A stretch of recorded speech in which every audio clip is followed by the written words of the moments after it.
In our next video, a Chinese woman falls into a sinkhole. Let's watch. Talking on her cell phone. Washington! Gone. Gone. Okay, now, that's obviously unfortunate, and hence the reason that we have to watch it over and over. And so she's in a hole, man. She's not playing, okay? She's not just like, she's gone, okay? And a taxi driver came by, and at first she didn't respond. She was, down the hole, and it was a 19-foot hole. Yeah. So it was serious, right? And now the only reason we're still kidding around about it is because she's all right.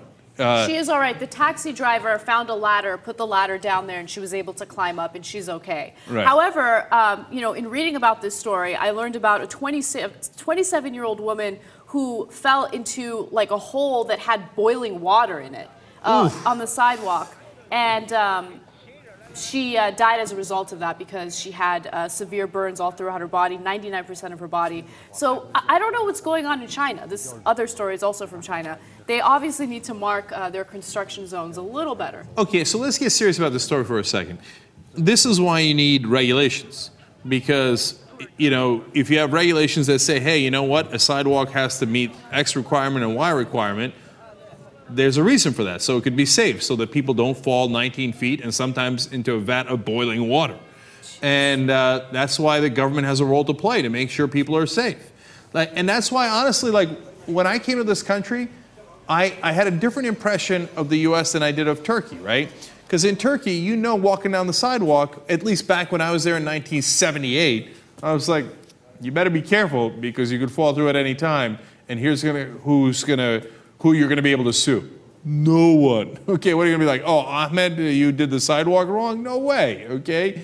But in the U.S., I had this extreme confidence. Like, in fact, when I saw potholes in the road, I wouldn't believe they were potholes. I'm like, it's the U.S. If you fall into a pothole and you break your leg or something, one of my next door neighbors, his grandmother got like $1 million, right? Wow. And that's why everybody was like, oh my God, no potholes back in the day. Now things are falling apart, right? And make sure that when you walk in the sidewalk in New York, you don't fall into a sinkhole, etc. That's why we had confidence. Now these days, the infrastructure is falling apart. They're trying to make sure nobody can sue for anything, taking away class action lawsuits, etc., etc. So that kind of, disaster might await us sometime soon here in the U.S. as well. And 19 feet is a long way to fall. So yeah. I'm so happy that she survived and isn't suffering any major injuries as a result.